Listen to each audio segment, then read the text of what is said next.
something we can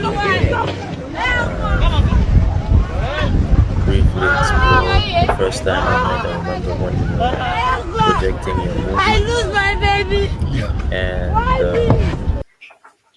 and the funny thing is, like, although I haven't assisted at the beginning of your movie, like Yeah.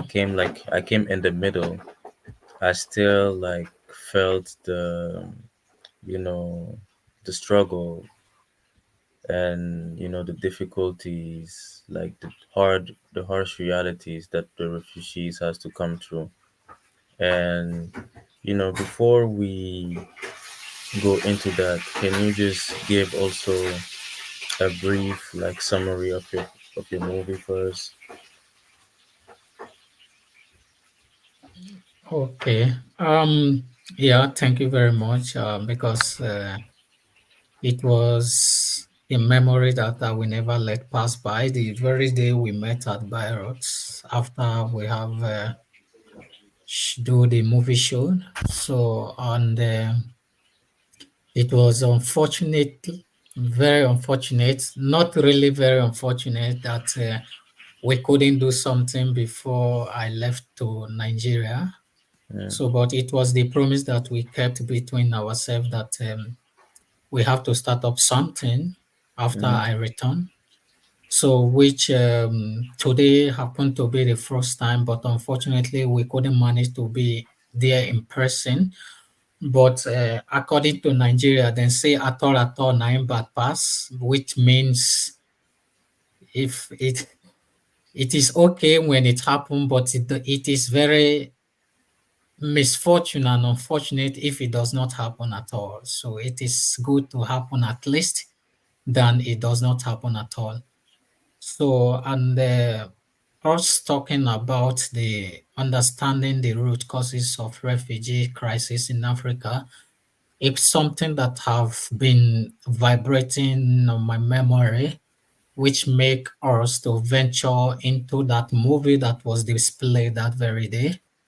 So it was the all idea started from a certain point of our life where we, as a refugee who lives here in Europe, we have all come to a conclusion that our life have come to an end based on the inhuman condition and the kind of the racism that we have been exposed to within the premises that we have been living and the premises where we have been hosted as asylum seekers. You know, as an asylum seekers here in Europe, people outside who are living outside where you are living as a asylum seeker, they don't see what you are moving in, they don't see mhm, what you are passing through, and they don't know what is eating you up until they wear your shoe and see where it's hurting you. mhm, So that is the reason why we came together as a voice, and we form a very kind of a mighty voice, which we transform into a movie stuff, so that the movie will speak for many of us who are being scared or who couldn't be able to rise and speak for themselves. So the whole movie is not being in detail, but we could be able to raise some awareness in different aspects of refugees' condition, the conditions of refugee practically living here in Germany, but it all touches across Europe. So we speak for them through the movie, which the movie is being titled "The Voice of Refugees." So we make selection of the thing that causes the living of refugee, which is the fleeing of refugee, and the causes of the poor living standard of many refugees who are living here in Europe. So which of the movie that we display that very day is talking about the typical backgrounds of many refugees' life and the causes of why they flee from their country of origin. mm. I remember there's this scene in the movie where there's this young guy. He talks to his parents. He convinces his parents that Yeah, one of his friend has you know yeah, has crossed the yeah, yeah, yeah, Sahara, yeah, went all to this Wahala stuff, like yeah, this difficult journey, went to yeah. Europe, and now he's glowing, now he has nice skin. Exactly. Now, and how basically his parents should give him money and support him, give them um give him their blessing, so he will also do the same. And the mother is cautious. She's like, but Yeah, you might lose your life. And he's like, sure, like, no, I will not lose my life. And the father said, I will sell my land. my land, and I will use that money for you. And he's like, Yeah, thank you, father, thank you. And for me, this scene is like, it's also important because it also highlight that it's not also something that comes mostly from youth that are adventurous, but yeah, also it there's also the variable of the parents that want that basically place their hope on their child, yeah, like by giving them the blessing and allowing them take to embark on that very dangerous journey. yeah. So yeah, it's an interesting angle. Yeah, it is. Sometimes here in Western world, people don't believe when each of every refugee speak about their story, how they embark it, because many of them have that mindset that every refugee who flee from his country or her country of origin is basically running away from poverty, basically running away from poverty. So they all categorize us in one box, thinking Yeah, that all refugees are being fleeing just because of one single reason. yeah. So they don't, they don't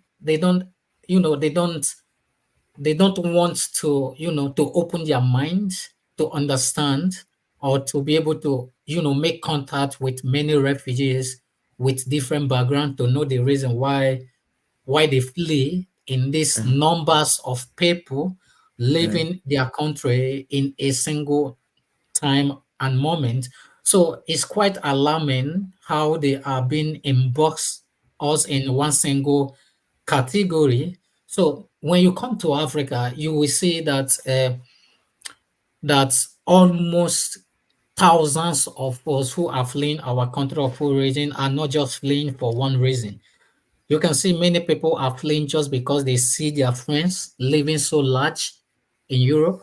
And you can also basically see some people who are fleeing because of life circumstances, because they couldn't afford even one 30 square meal a day or even afford one.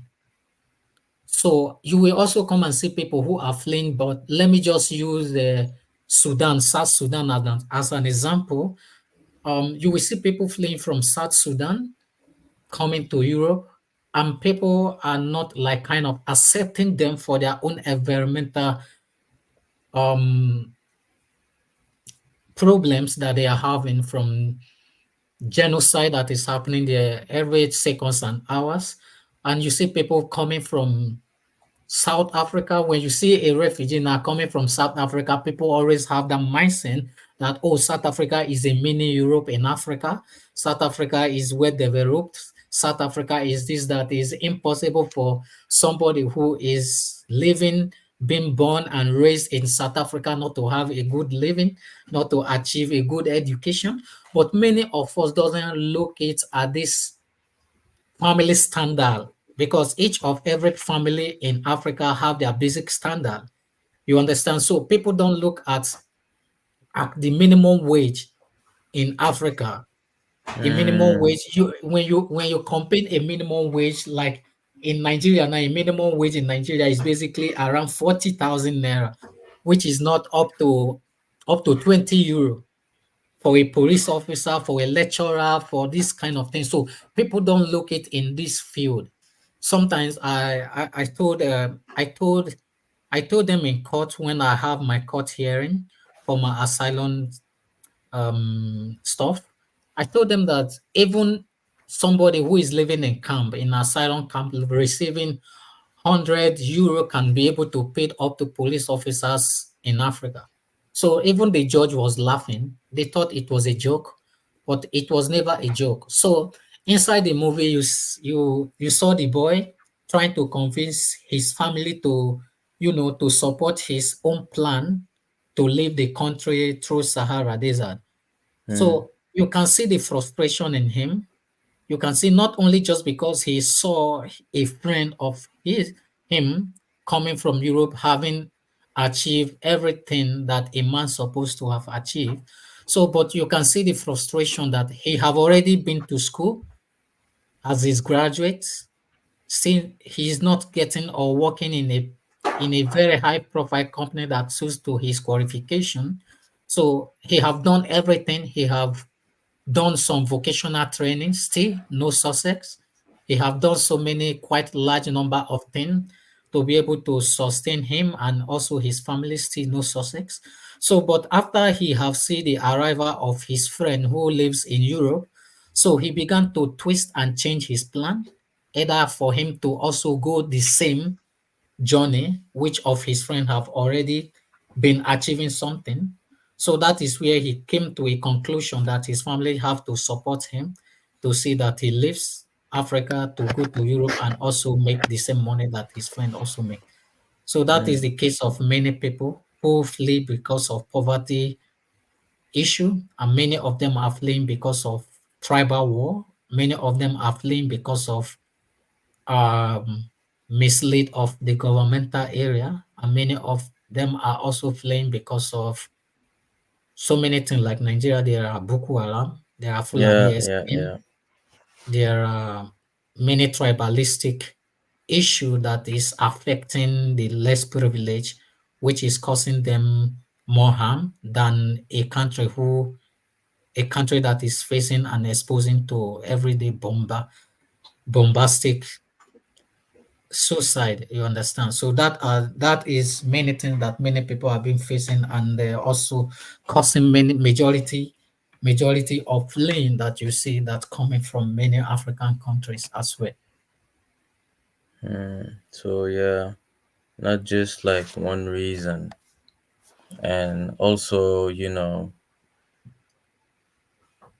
not just this image that is an image of you know typical poverty, but it has more layer than that.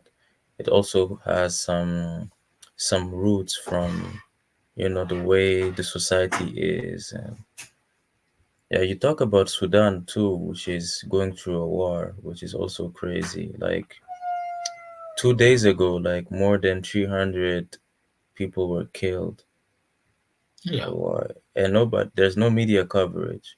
But it's, but also, yeah, I think also that also relates to what you're saying too, is because we even said that, I mean, you even said that when we first met, is that these biases that people have towards, and this subject, refugees, that it also comes from a lack of media coverage, and from yes, an emphasis of an image that doesn't show the humanity of the person, yeah, but just show the person as just like um uh a mishmash of misery and pity. yeah, exactly. But that person Yeah, was a human. That's someone's daughter or someone's so son. Yeah. here they don't think about it. I think here they are pushing that narrative of we Africans are not, we are not in the standard to be treated like humans and to be seen like them. So sometimes basically sometimes I'm always been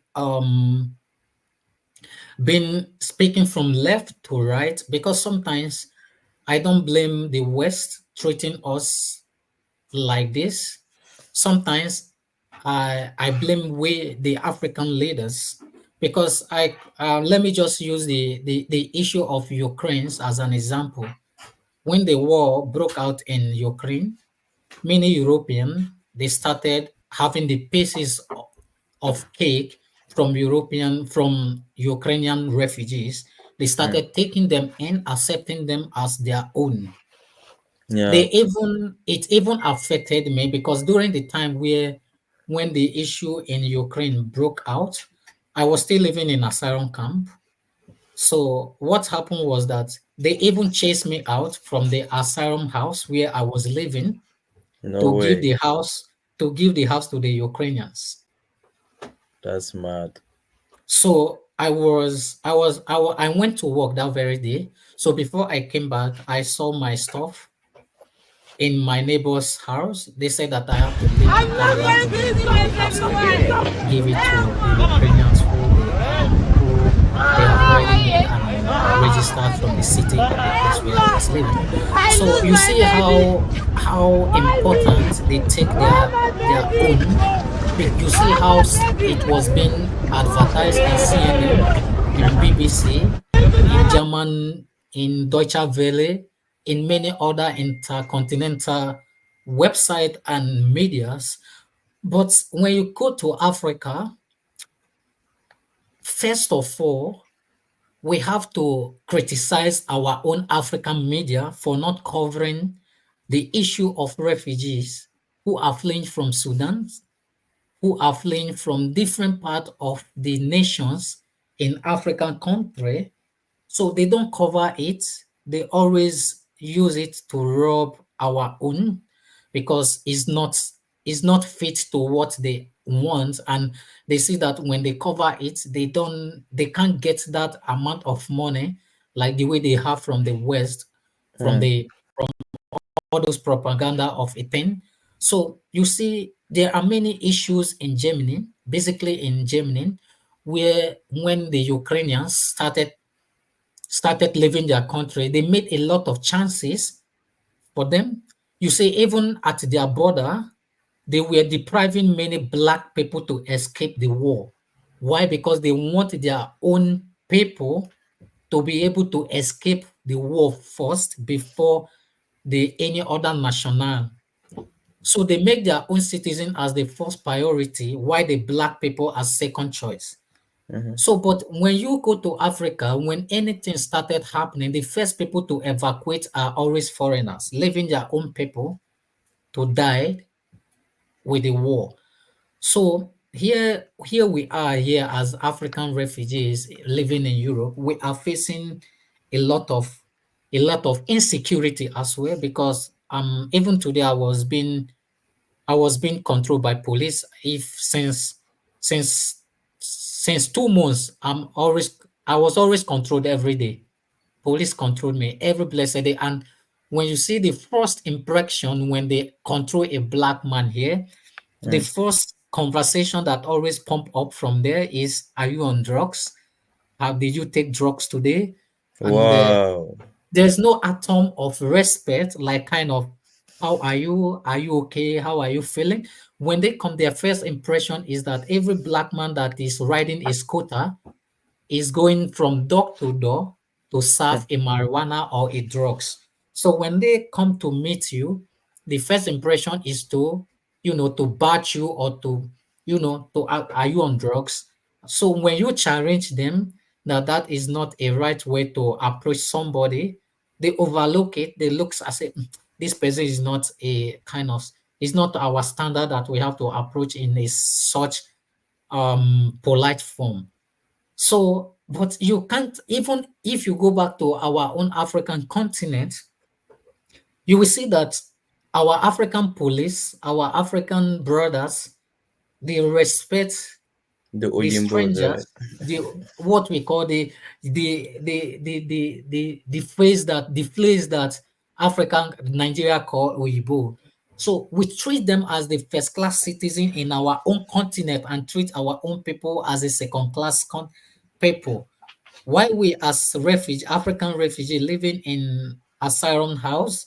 and living across the globe, we are being treated even not up to second class citizen. We are all being treated like nobody. We are being molested. We are being killed like every time. Like it's like kind of it's very alarming and very loud the way we refugees are being treated like nobody.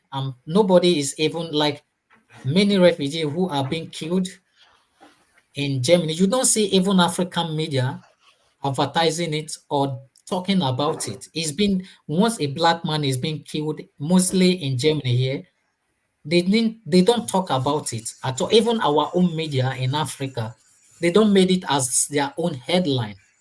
But which they when should, which they yeah, should. which they should, because Bec- I think mhm.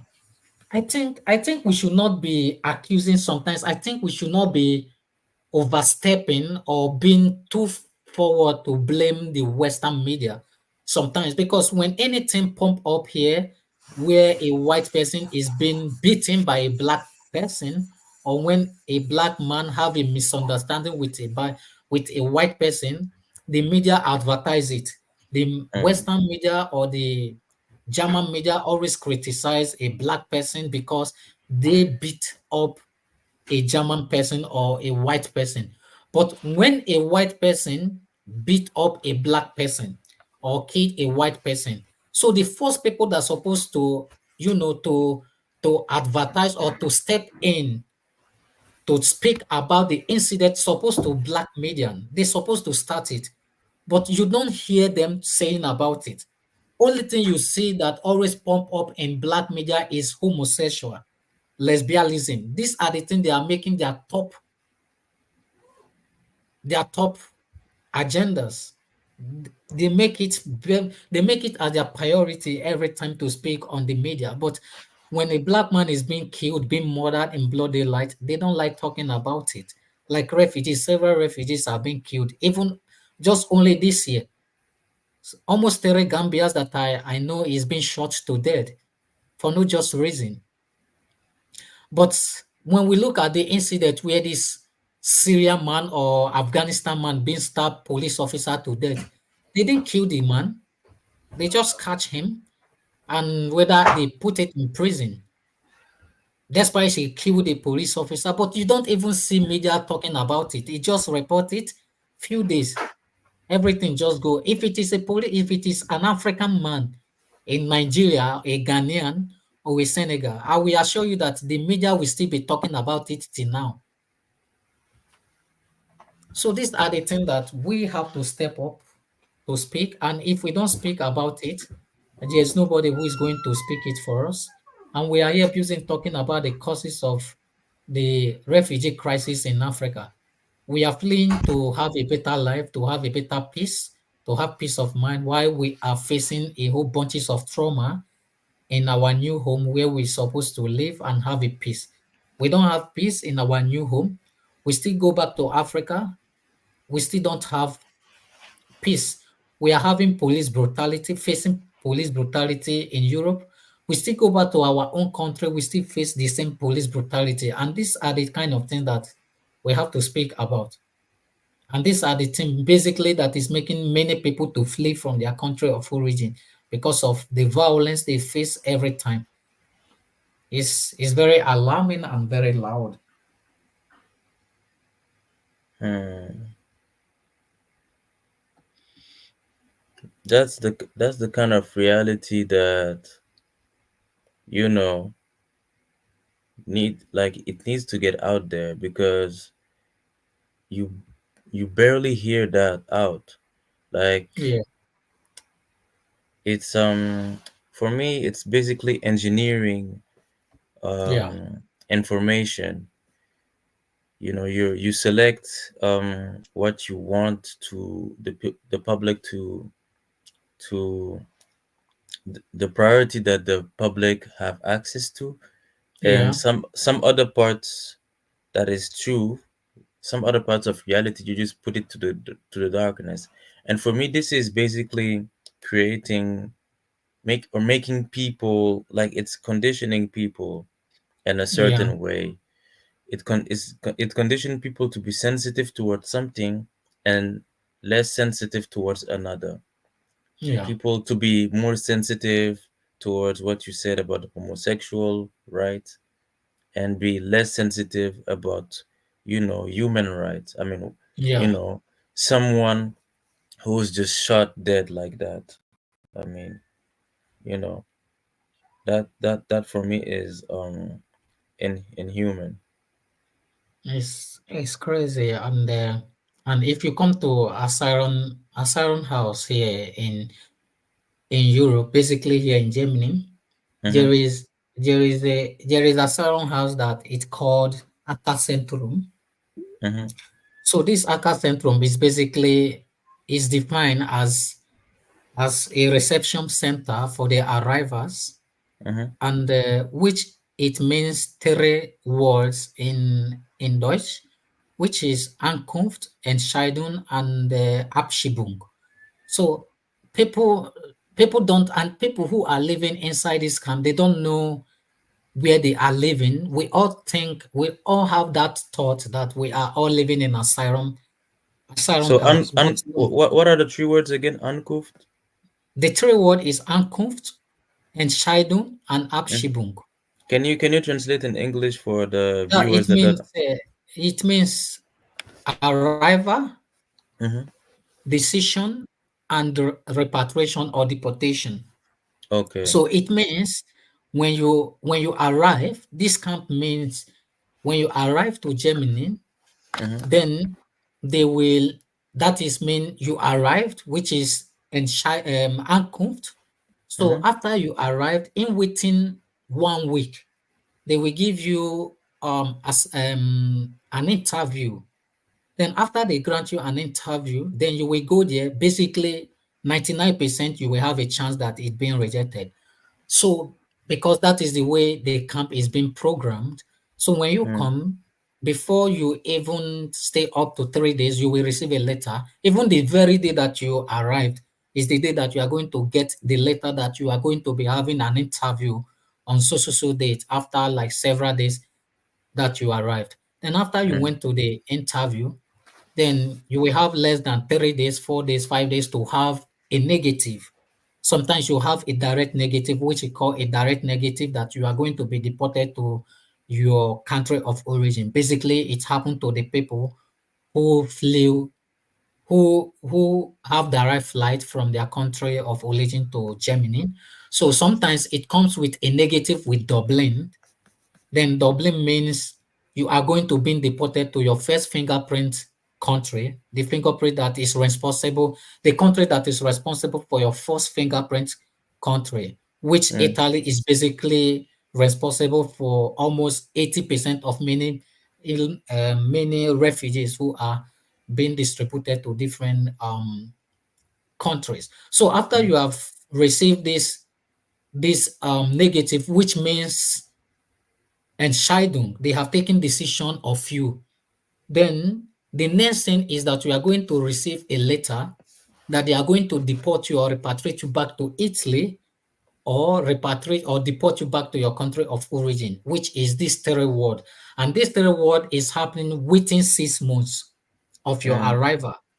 So after that 6 months, if they don't have you to deport you, then they will now extend your deportation, the duration of your deportation, to 1 year and 6 months. Mm. So if they did succeed to get rid of you to deport you, then they will now grant you stay, which means they will now come and distribute you to another section of asylum process of a thing, where it's going to be very easy for them to get hold of you to deport you back to your own country. So when people come to this camp, which is called Aka Centrum, and this Aka Centrum, I think it is more than the 14 Aka Centrum, which is published in Germany, which seven of them is been, I think seven or more is being established in Bavaria. Mm-hmm. So it's a is a place where people are living very critically, and immediately you are being thrown inside this Aka Centrum automatically. your freedom is being taken out by you illegal, indirectly. People doesn't know because immediately you come to this camp, automatically you are not allowed to work. You Mm-hmm. are not allowed to leave the premises where you live.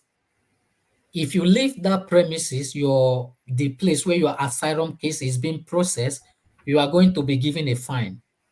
For example, let's just say if your asylum case is being handled in Bayreuth, so you are not allowed to leave Bayreuth to go to Wurzburg or come to Bamberg. If you are being caught on the way, you are going to be taken back to the same camp and be given a fine of maybe 200 to 150 something euro because you are not authorized to leave. You are being mandated to live in that city. You are not allowed to leave the city. So which is like a prison to me. And as well, you are not allowed. Initially, we are not allowed to cook by ourselves. You are only mandated to eat the food which they serve Hmm. in the canteen where they serve food. And sometimes the food which they serve in the canteen sometimes is very cold, is Hmm. is most time is expired. They share the food that have been expired, and sometimes they share a milk that is already been soured. So when we complain that this food, so the only response that sometimes that we only got from this camp is that we have to eat everything that is being given, that we don't have a choice. So basically, we are indirectly living in a prison, Mm-hmm. which is That's what it in the sounds. yeah, which is in a form which is in a form of asylum house. So because inside when I was living in asylum house, I had a friend who was in a prison for 3 months. Then after he came back from prison, he was given up to 2,000 to 3,000, 2,000, almost up to 2,000 euro for the work that he did in during the time he was in prison, because he said they came and take them to work, to do some work, and they will pay them, which they will not pay them during the time of their prison time. Then after he was being released, they now gave him the money that he earned from those jobs. Which of those of us who are living in camp are not allowed to work, but Hmm. those people who are living in prison are even allowed to work and earn money. So these are the differences that you see that happens here. That during the time my movement was to my movement is to to bring these two things together so that Mm-hmm. people will know that even prison, to be in a prison in some aspect of life is more better to be in asylum house. But people doesn't believe, because the only different thing that is in the prison, that people in the prison have more that people who live in the camp have more than those who live in the prison, is freedom of movement. And the freedom of our movement who live in the camp is being limited. Hmm. So people who live in prison might not be walking around the city. So that is the only difference it makes, and the benefit that we have more than the people who are living in the prison as asylum seeker in Germany. Do you think like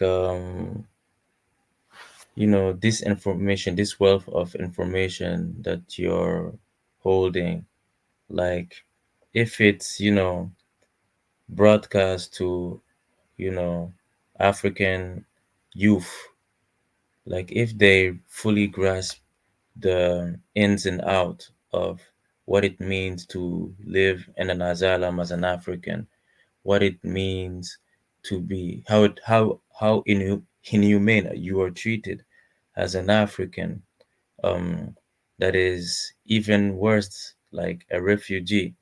Like, do you think it's gonna lead to a shift of paradigm, a shift of okay. Yeah, I think it might contribute to to change people's mind and narratives towards the living standard of many African refugees who lives basically here in Germany. So I think it have to be a kind of movement that have to be initiated to, to change many mind and narratives coming from Africa, which is making many to flee, leaving their comfort. And because many of them who are fleeing have a very good job, have a Mm-hmm. very good handwork, have established themselves. And I think because since I've started this movement of talking about refugees and other things, I haven't seen a kind of movement before, because the movement I always see on media is an African person coming to media and take a picture with a Mercedes Benz, going to a showgrass house, a concert hall, or a place looking like a kind of a very furnished area. Then they will take a picture of it, post it on the media, on the Facebook, telling their family, "Oh, this is one of my car that I uses when I'm off from work, or this is one of my house that I put people for rent. This is one of my apartment that I go for vacation." And those people who are doing those, who are pushing these narratives, they don't even eat 3 square meal, even if they are living in Germany. So these are many narratives that even in the media, you could see some of us Africans who are doing fabrical work, working for 8 hours, Yeah, doing three jobs every blessed day, who have even lost the sense of hormone, who have even lost their ability to reason, coming to social media and tell people to come and died on in the process coming to Europe, which is they are making people to go to the to Mediterranean Sea, travel through Mediterranean. They kind of like tell people this is the way you have to make it to come to Europe and live a very standard life. You understand, like some movement that I started few back ago, but I was trying to have some support from people like, since I met you, maybe we can be able to, to push that narrative ahead through our power and everything. So I was pushing a definitely. narrative that yes, with no bias, Europe is good and people is good for people to come and live. But the only thing that I'm always advised to people is, if we that Africans that lives here, we have two alternatives. Number one alternative is, if we can be able to come together as African youth to build African continent as it have to suit us, to enable us earn as much as we want to be paid in Western world, then it will be able to help us to change people's narrative of Europe and change people's mind, already made up mind to go out there to die. And if we can be able to push it to make some changes in Africa, we should not wait our leaders to make a Mm. change. Then we that is living here for long, people who've been living here for 40 good years, 50 good years, if we can be able to say, okay, let's just focus in Africa, we can be able to found an NGO. There are many foundations that can give you a grant to go and establish. There are farm business. There are different kind of business that you can be able to establish in Africa that can be able to employ people, and they can Mm-hmm. be paid in European standard. That is number one. And number two is, if we can be able, as an Africans who are living here in Europe, if we can be able to build up an NGO, a trustworthy NGO, then we can be able to set up a plan whereby we can collaborate with many companies that train skillful workers. We can collaborate with people who train skillful workers that we will bring some certain range of people from Africa. We can be selecting every year 2 people from Nigeria, 2 people from Ghanaian, 2 people from Senegal, then we can bring them every year. We can set up a range of people. We can say, okay, we are bringing 20 people each year to Mm-hmm. set them up in Germany so that they will start up. They will not die. They will not go out there to die in Mediterranean or to die in the Sahara or to be enslaved I live in there. in Libya. So if we can set up this strategy whereby we set up a plan, collaborate with different type of skillful worker, because if you come to Germany, there are a whole bunches of company who are about to fold up, not just because they don't have that resources to pay for workers, but the problem why they are folding up is because they don't have the workers to work for them. Yeah, human resources is very Yeah. scarce. So if we can be able to set up that range, bringing people from Africa, give them the paper that they deserve, they will be legally come here, work, and integrate into the society. Then this is the second idea that I have, that if every Africans here should come together, build up a community like any, because when you see a Mm, Syria, Arab people, they are not suffering the same thing that we Africans are suffering.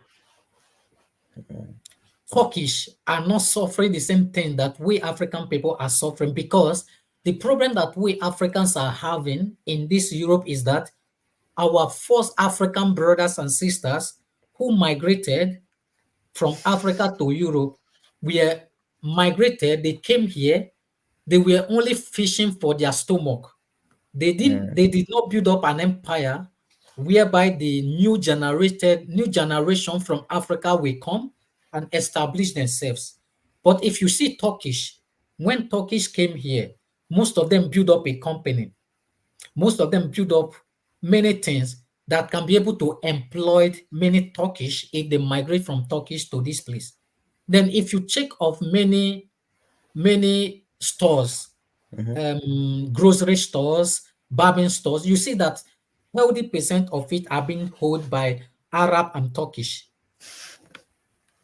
You will hardly see an African barbing salon or grocery shop.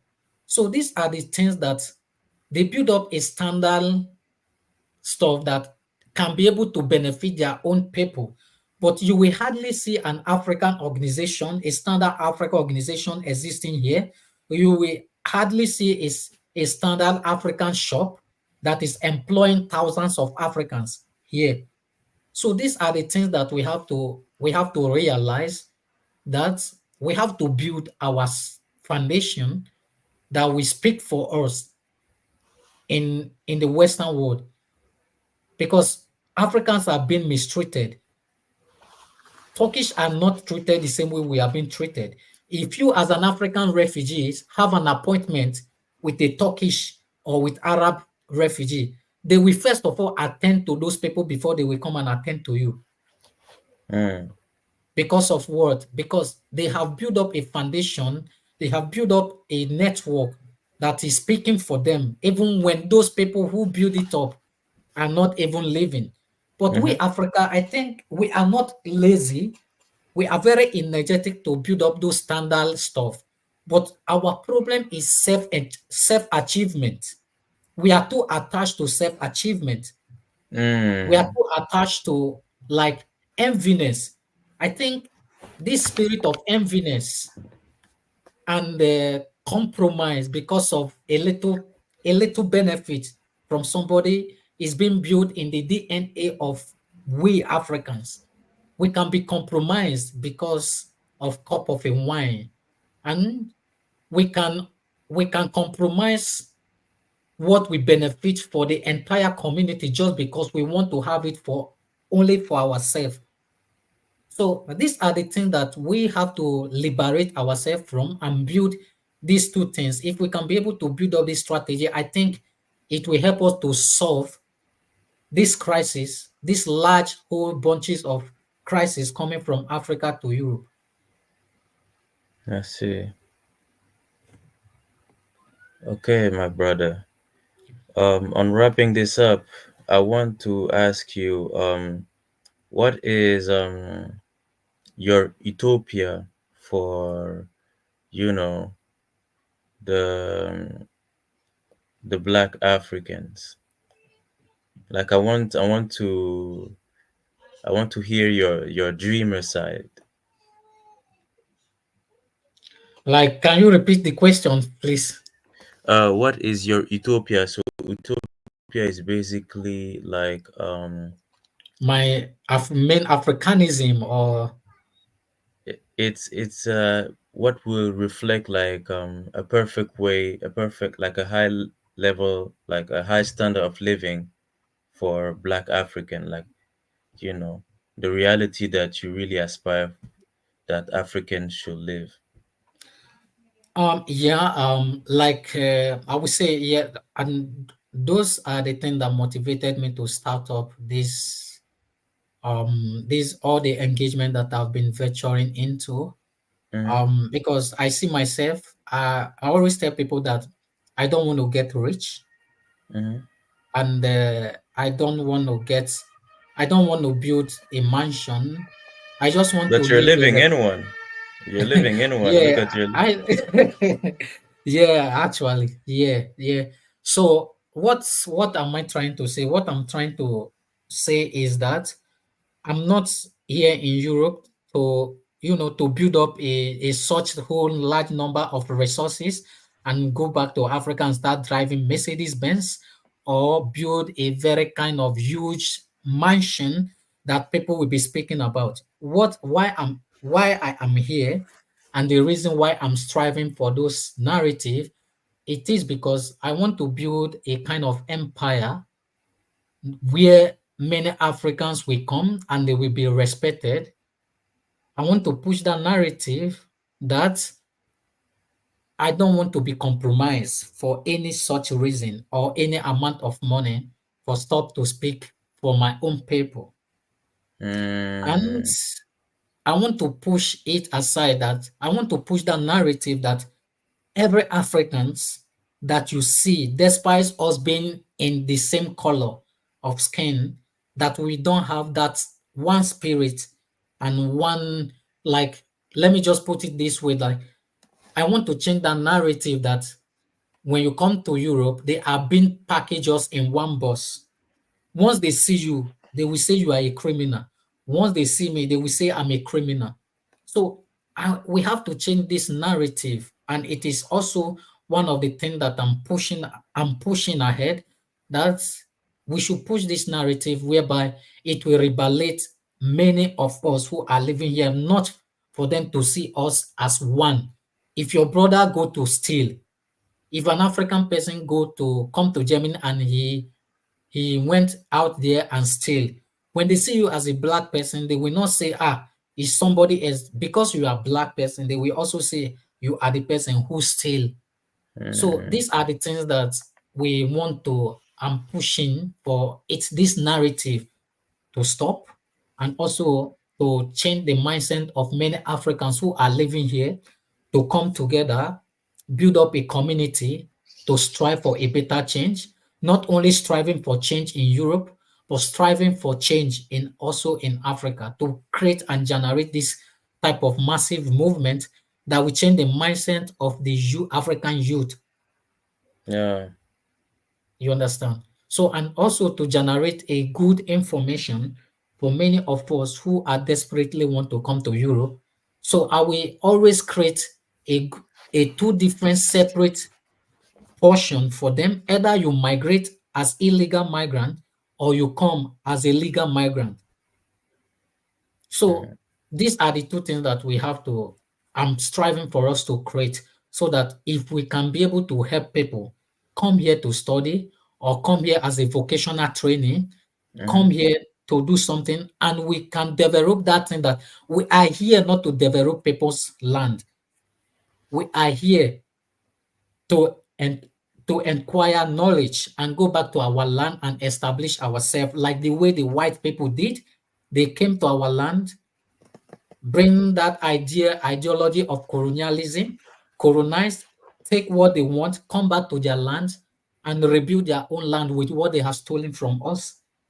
So if we can also create that opportunity whereby young people comes here, study, learn and also go back to Africa and start up their own investment that can be able to employ more people. So these are the things that I want to push on. Mm, all right. I appreciate you, brother, for this Thank you, bro. conversation. Yeah. And yeah, thank you for tuning in with this high vibrational discussion. And Yeah, stay thank you, tuned for bro. more content. All right. One love, brother. Thank you One very love, much. bro. Then have a good evening. Thank you, brother. You too. Peace.